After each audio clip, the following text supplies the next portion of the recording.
Hello. So we are going to be learning Likkutei Torah Vayikra Amud Beis. We are finishing the Maimer Vayikra, and we are going to begin the Maimer Adam Ki Yakriv.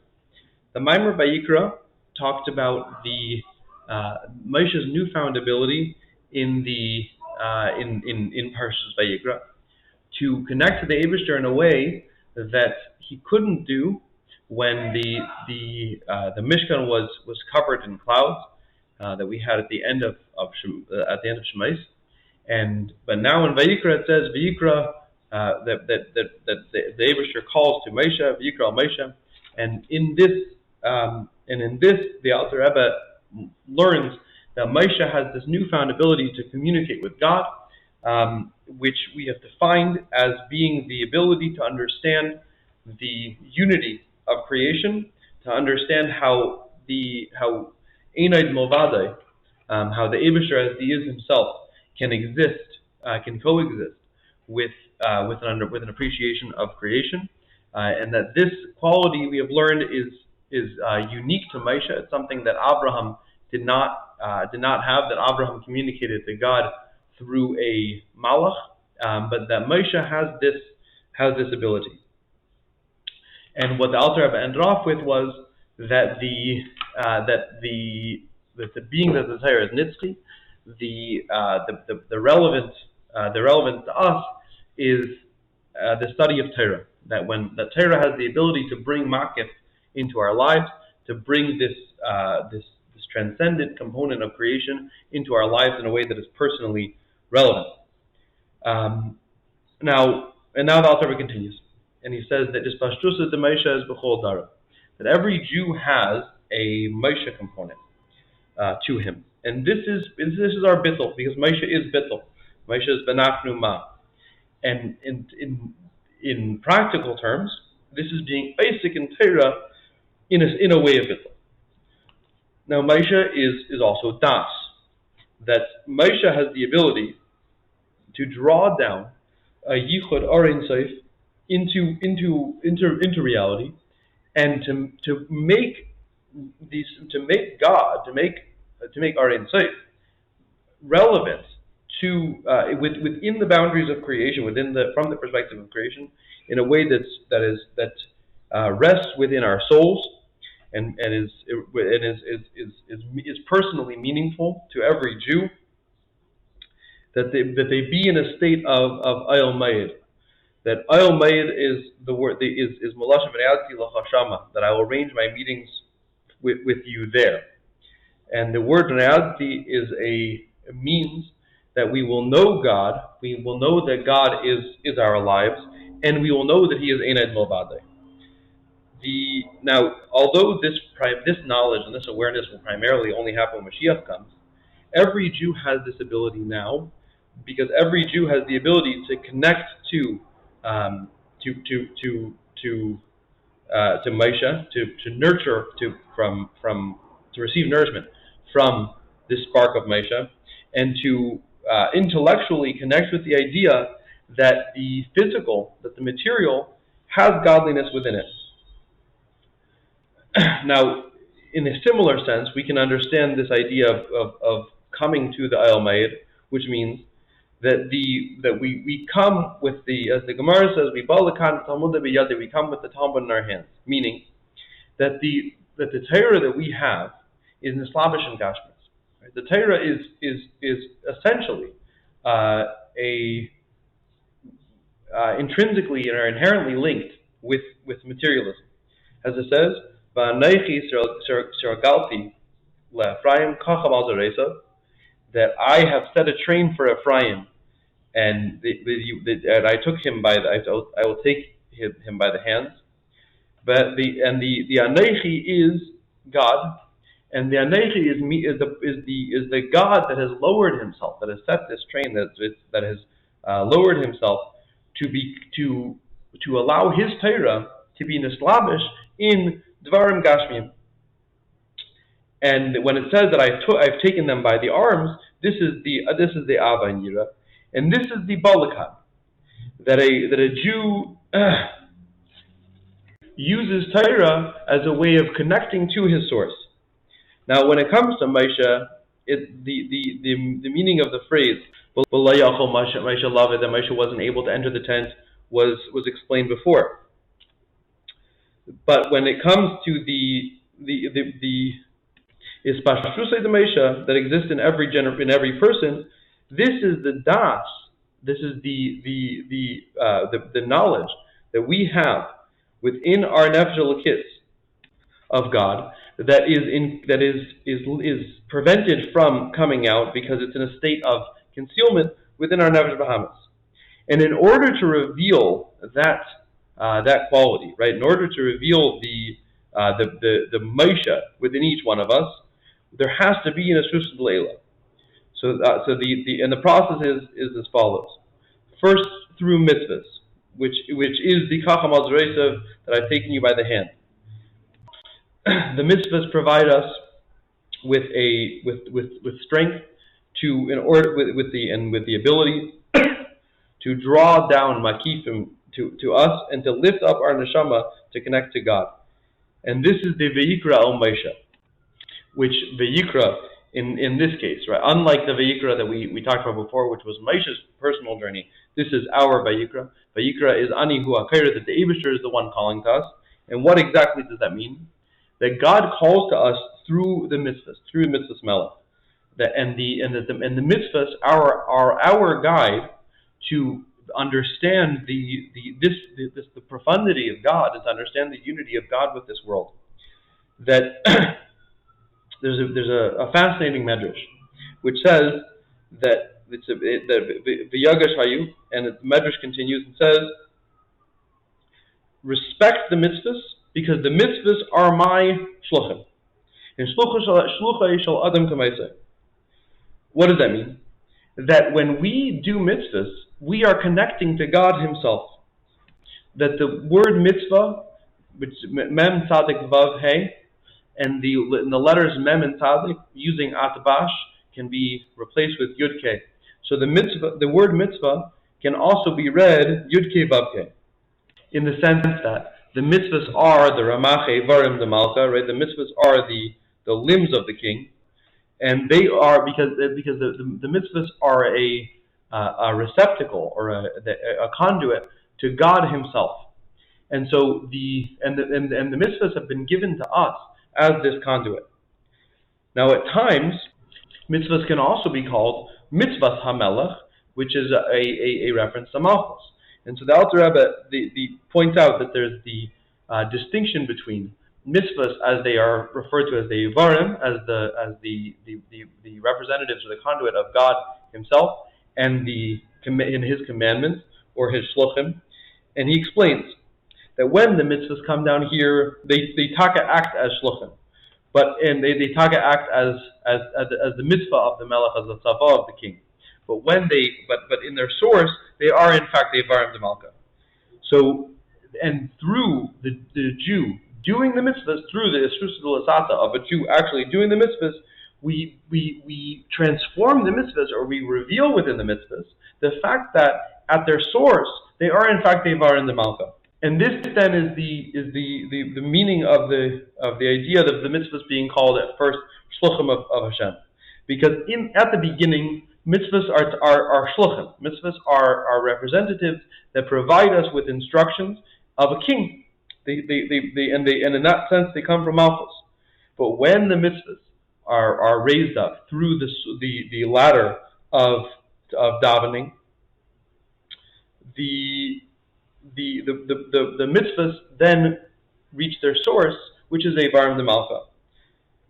And this is not in any way like the malach, which is also a shliach, as was discussed at the beginning of the Maimer, that the malach is the shliach of the Eibishter and represents him.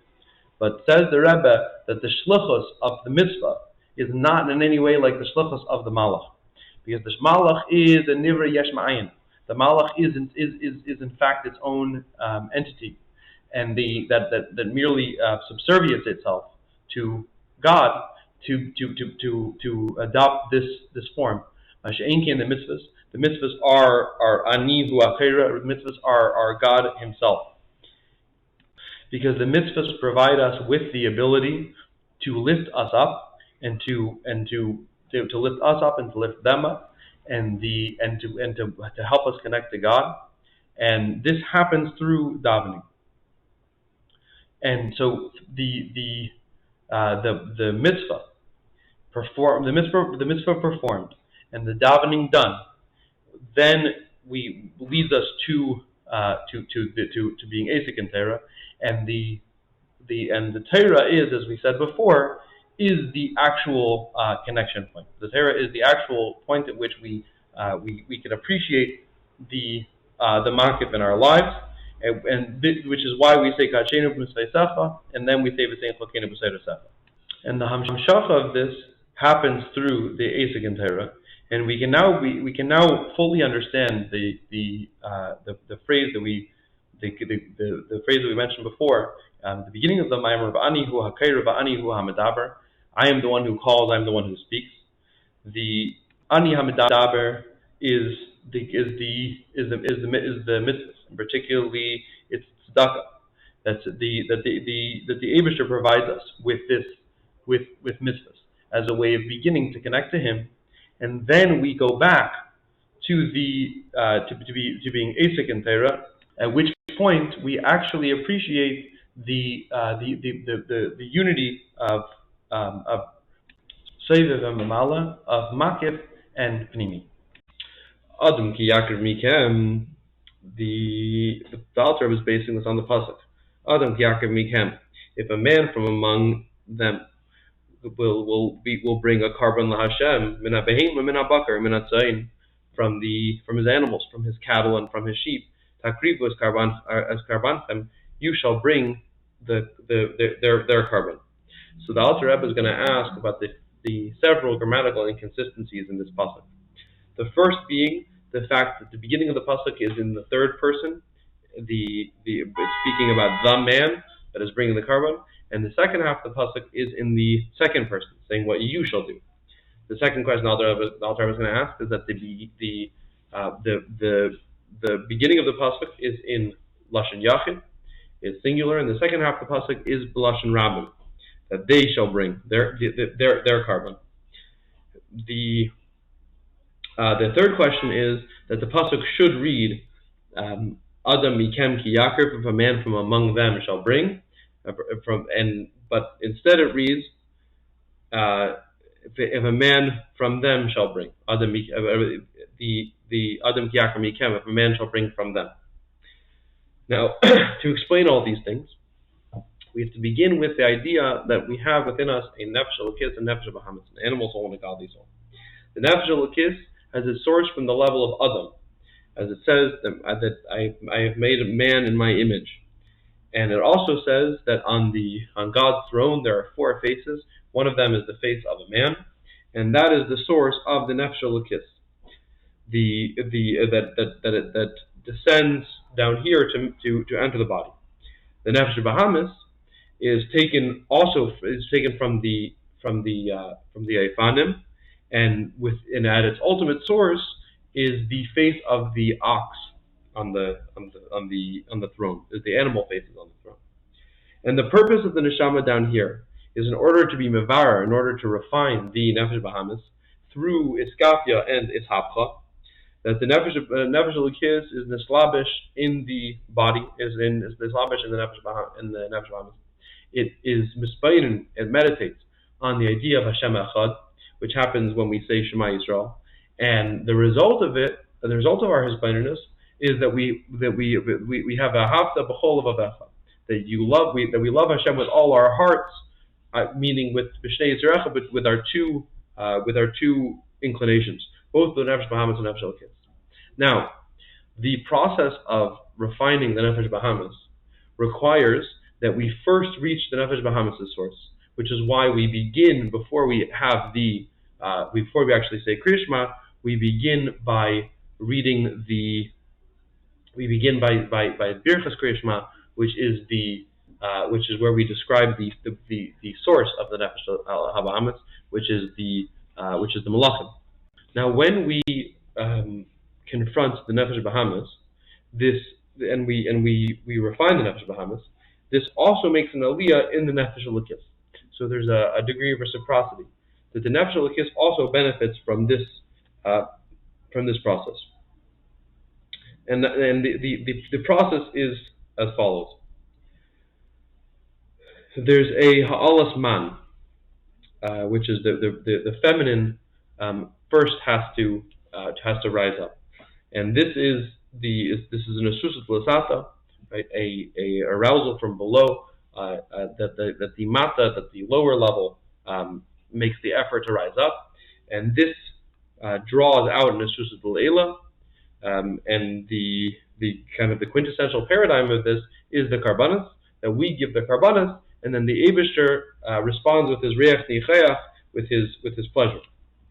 Now, the asusat l'sata, that brings down the asusat l'dal'ilã, in fact has begins with an asusat l'dal'ilã. Right? So even the asusat l'sata that we have actually begins with begins with an inspiration from on high, and this inspiration wakes us up from our slumber, and inspires us to be to serve God. Al derech, the fact that when the Eibishter made the world, he made the world with chesed, meaning he began with his gilui, and then he put the onus on creation, leaving us with the job of being that we were put in Gan Eden to work, that we were put into toil. Now meaning that although there is this right, although it's based on the toil of man that then brings this reciprocation, there is in fact the opening inspiration. The beginning of it is something that comes from the Eibishter. So the Alter Rebbe introduces us to the paradigm.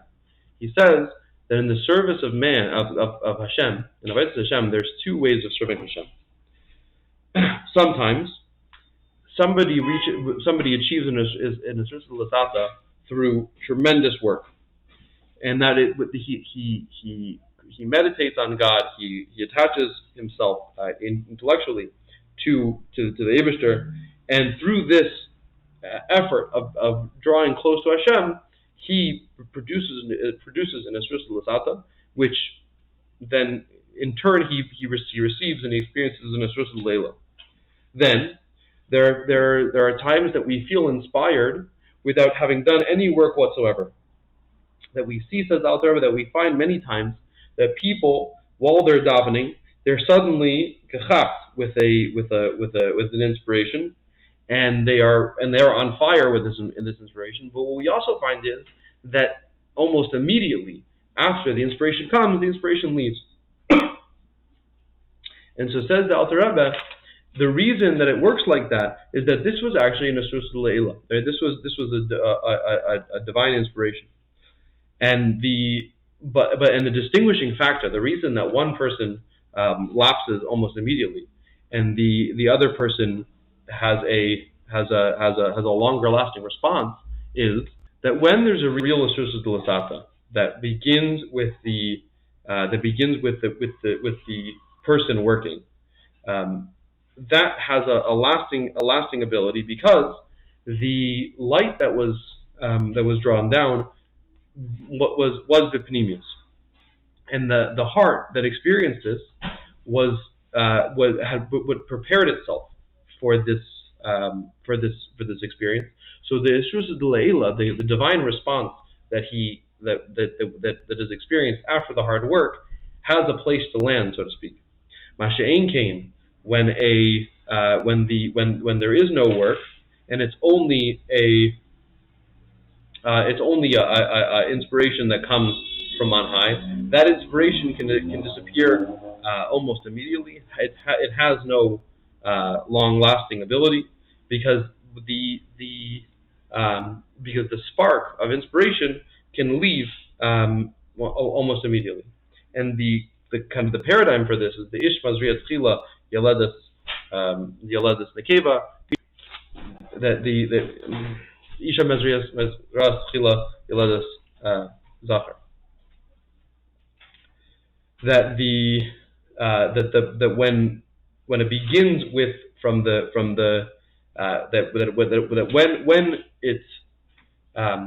it's produced from the Zachar, right? That when it's produced from the Zachar, it's so the next mimer is Adam ki yakriv. The mimer begins with the pasuk Adam ki yakriv mikem, if a man shall sacrifice from among you. And so Alter Rebbe asks three questions on this pasuk. The first one is that the beginning of the pasuk is in the third person, and the end of the pasuk is in the second person. So why is there a tense change? The second question is that at the beginning of the pasuk it says the ki yakriv, that you shall bring, which is lashon yachid, but the end of the pasuk says v'sakrivu es karbanchem, that they will bring their karbanos, which is lashon rabbi. And the third question is that it should say Adam mikem ki yakriv, if a man from among you shall bring, and instead it says Adam ki yakriv mikem. So why are the words seemingly out of order? So Alter Rebbe begins that to understand this we need to first understand the idea, or reiterate the idea that the Jew has two neshamas. There's the nefesh elokis and the nefesh bahamis. The nefesh elokis has its source from the level of Adam, as it says, I will create man in my image, or we will create man in our image. And it says, Val demus hakisei demus kamara Adam, that on top of God's throne, the image that is seen is that of a man. And this is the source of the nefesh elokis. In its ishtalshalus, as the nefesh elokis comes down to make man, its final spiritual iteration is that of the pnei Adam shebemarkava, the face of man that is on God's chariot. The nefesh bahamis, which is taken from the Eifanim, has its source from the pnei hashar, from the face of the ox that is on the markava. And the purpose of the descent of the nefesh elokis down into this world is in order to refine the nefesh bahamis to through a process of iskafia and ishapcha,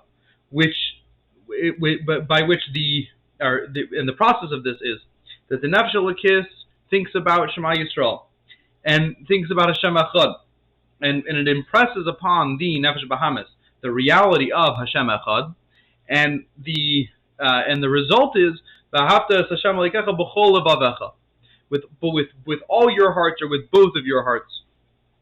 B'shnei yitzirecha. However, before we can engage in the subjugation, so to speak, of the nefesh bahamis, we need to begin by convincing the nefesh bahamis that this works, and the way that we go about this is through birchas Kriya Shema. That through birchas Kriya Shema we successfully manage to overwhelm and overcome the nefesh bahamis, and this is through tapping into the source of the nefesh bahamis, which is the descriptions of the malachim of the chayas, that we say in the birchas Kriya Shema, and that we mention that the chayas also are subjugated to God, and that the chayas are batal to the Eibishter, and this is the Pnei Aryeh and the Pnei Shar, the animalistic perspectives of the Merkava, that when the nefesh bahamis hears about this, the nefesh bahamis responds to it, and through this, it's not just that the nefesh elokis altruistically is helping the nefesh bahamis, but the nefesh elokis actually benefits, because through this the nefesh elokis has a tremendous aliyah, and which is al derech the idea that the chayes carry the kisei. Now, the process of this back and forth between nefesh bahamis and nefesh elokis works like this. The quintessential idea is the ha'alas man, the raising up of mayim nukvin, of the feminine perspective, and this is the srusa delasata that comes after the srusa delayla. It's the inspiration of the tachtonim, the inspiration of the below, that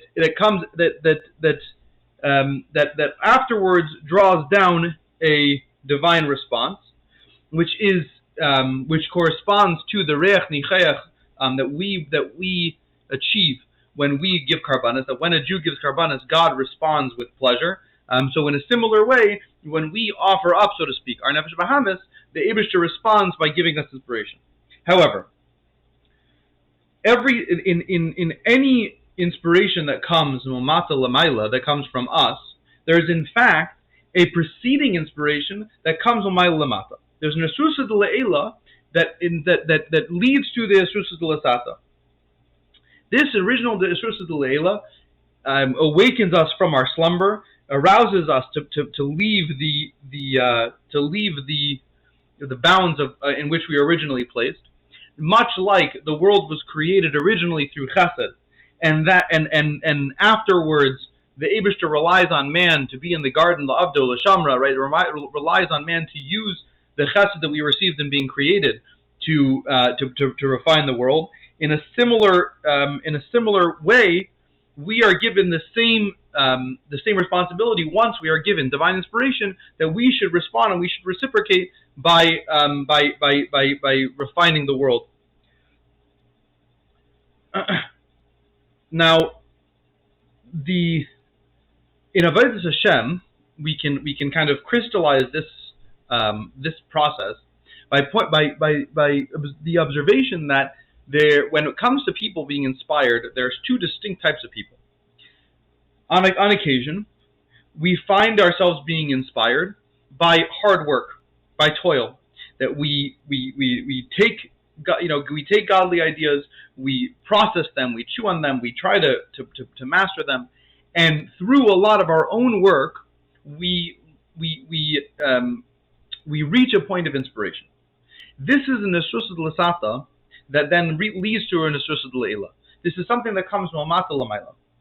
Then there are people who can one day be gripped by inspiration, and then that inspiration can just as soon go away. Now, how does this momentary inspiration occur? This is the esrusa d'lasata we were discussing before, that is not then followed by the work of man. And when the esrusa d'lasata happens without any follow-up, the ultimate distinction is based on whether it lasts. That when there's an esrusa d'lasata that is based on our own work and our own struggle, this produces inspiration that will last for a very long time. Masha'en kain, when it's done without our work, the inspiration that occurs remains superficial. And the way that the Alter Rebbe phrases it is that when we produce the inspiration ourselves, the inspiration is intimately meaningful to us. And when it's intimately meaningful, when it's personally meaningful, it's going to have a far longer lasting impact than when the inspiration is produced superficially by an external source, right? By this esrusa d'leila. And the observable difference is that the esrusa d'leila without any personal meaning to it will fade very, very rapidly. And the kind of the quintessence of these two options is found in the pasuk Ish Mazriya Tchila Yeledes Nekeva and Isha Mazras Tchila Yeledes Zachar. That when it starts with Ish, right, when it starts with the passion, then what it produces is a nekeva. That a nekeva has the ability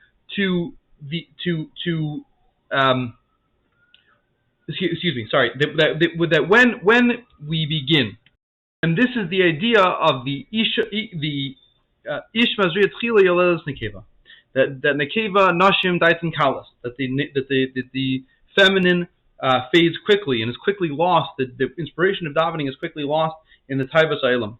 But when it's isha mazras tchila, it begins with the esrusa d'lasata, what that produces is a zachar. Zachar has the strength and has the fortitude to last for a longer period of time. And this is the reason that we find that people can work at this at inspiration, and they can find themselves be'emes inspired and that inspiration can last sometimes as altar for weeks, and then one day it can stop. Because given that this was all mamayla lamata, and that there was no personal response or impersonal responsibility, as soon as the inspiration stopped happening, mamayla, the inspiration stopped completely. Now we can begin to understand the pasuk, the Adam ki yakar mikem. Adam is the Adam that we said before, the Adam al demus hakisei. Now obviously God is not a man, but that the word Adam is when we refer to the Eibishter as Adam, we're referring to the idea of the Esher Spheres. We're referring to the idea of Reimache Varin Demalka, right? Which means that we're referring to Elokus that is taking a form that is relatable and meaningful to us. And in that sense, it's called Adam. And so when it says Adam ki yakar mikem, Adam ki yakar, it's talking about the Adam, the Adam al demus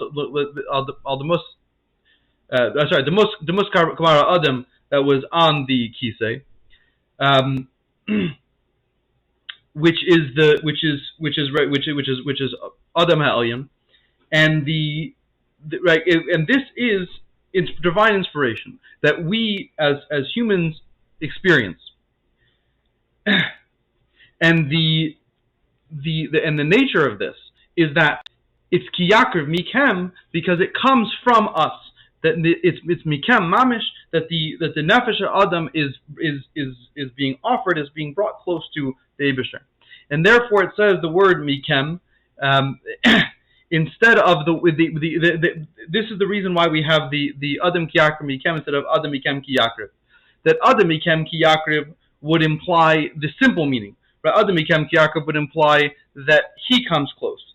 But Adam ki yakar mikem implies that I will bring him close. That the Adam, the inspiration, the Adam ha'elyon, the dla'ilã brings us close and brings us to this to this reality. And this is also why we begin in the singular. We begin with the Adam Adam in the singular because it's a reference to Adam ha'elyon, which is echad, which is the Yehuda shel olam.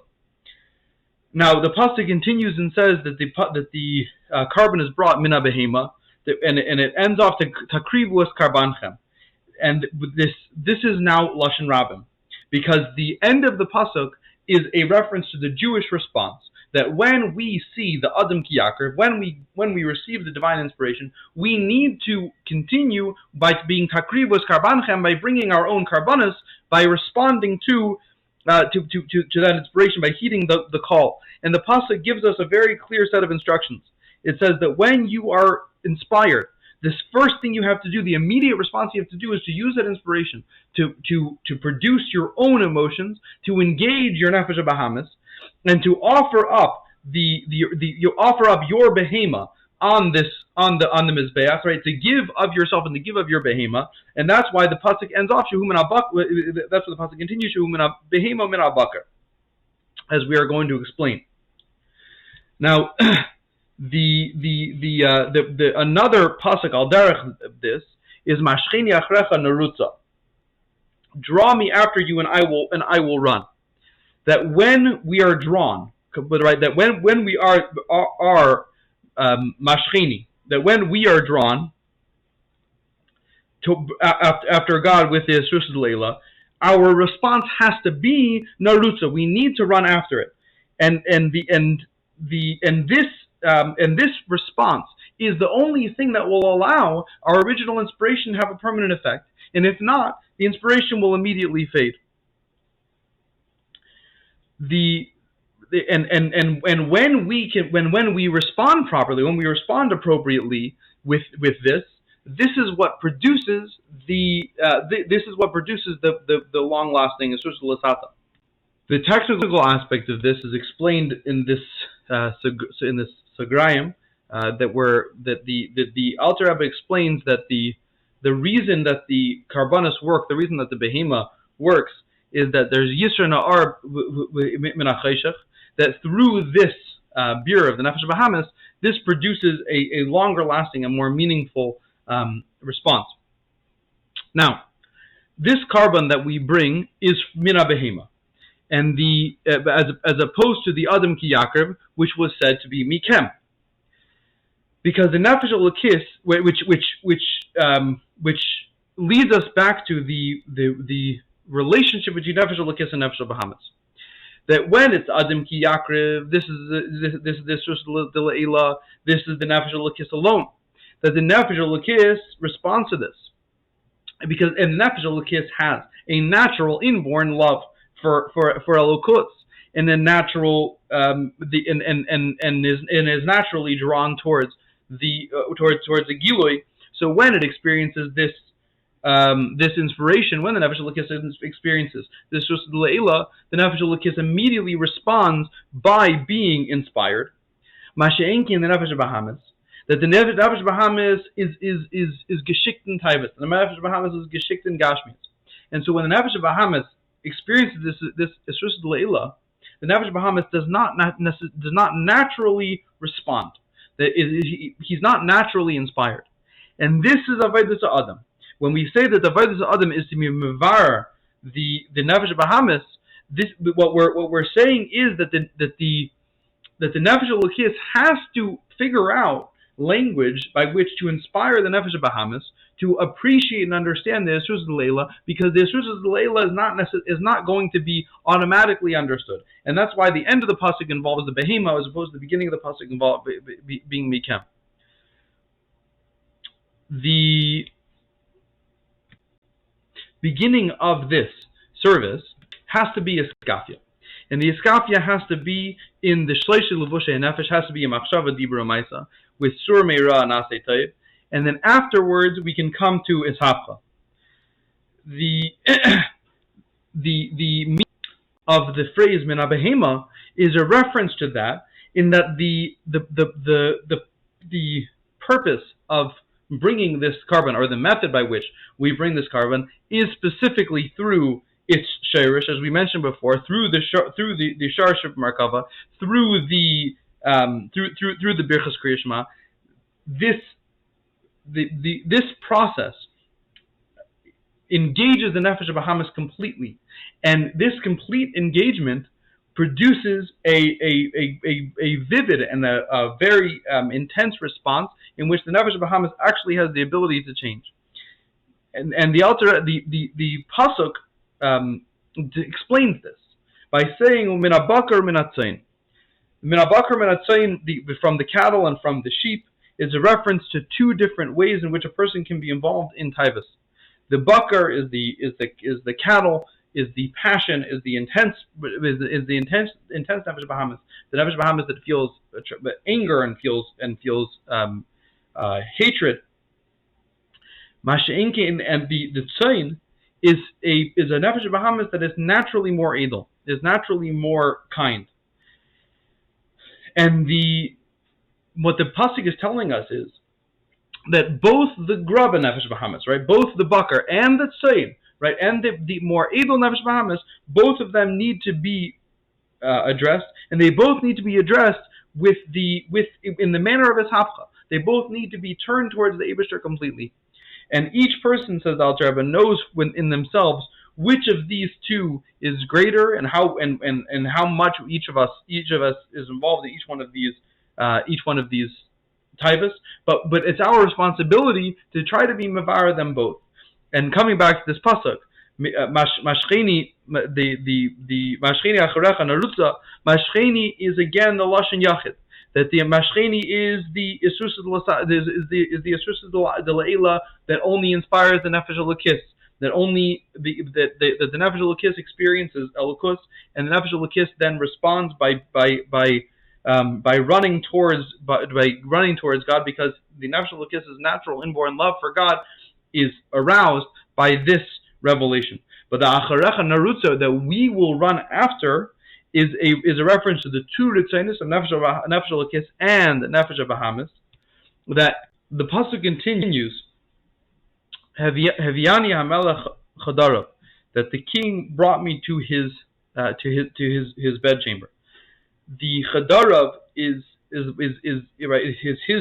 chamber is again lashon yachid, which is the shishay siddur mishnah, which are chagas, that chesed din rachamim is Rashi Tevis cheder, and that from shishay siddur mishnah, from chagas, is produced the whole range of kosher and pasul, tamei and tar, chayev and zakai. And when it says v'haviyeni in the past that he had brought me to his chamber, it's a reference to the idea that the Jew learned Torah from birth, that we were already equipped with the foreknowledge of that which is forbidden and that which is allowed. Right? We were already equipped with a sense of what we're allowed to do and what we're not allowed to do, and this provides us with the ability to appropriately respond when we feel this inspiration. So, bringing the pasuk together completely, mashchini achrecha narutza. The nefesh elokis feels the inspiration of the dla'ilã, and then the nefesh elokis inspires the nefesh abahmis, and the two of them run after God achrecha narutza, and this is empowered by the original thing that we have learned, which was Torah, that was learned in utero, and that is Haviyani Amelech Hadarav. Now, the way in which we bring this inspiration, the practical means by which we bring this inspiration to our lives, is through being Esek and Torah.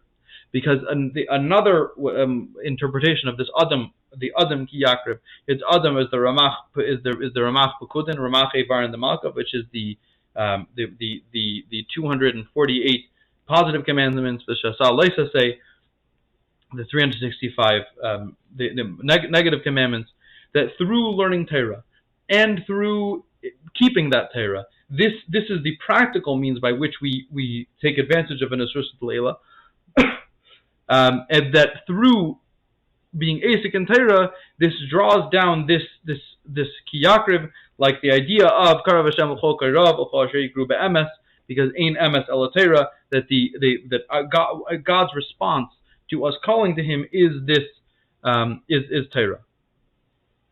Now, this is also highlighted in the pasuk Yachazek b'mu'uzi yasa shalom li shalom yasa li. That if they would grasp my fortress, they would make peace for me. They would make peace for me. And the idea behind these two shaloms is a shalom to l'rachik and a shalom to l'karib, right? That we can either be in a state of distance from God or in a state of closeness, and that the Torah brings us to this state of closeness. And finally, the second or the related practical means by which we offer up our nefesh bahamis is through actually doing being mekayim mitzvahs. This is the ultimate interpretation of takrivu, that the way in which we offer up our nefesh bahamis to serve the Eibishter is through the practical performance of mitzvahs.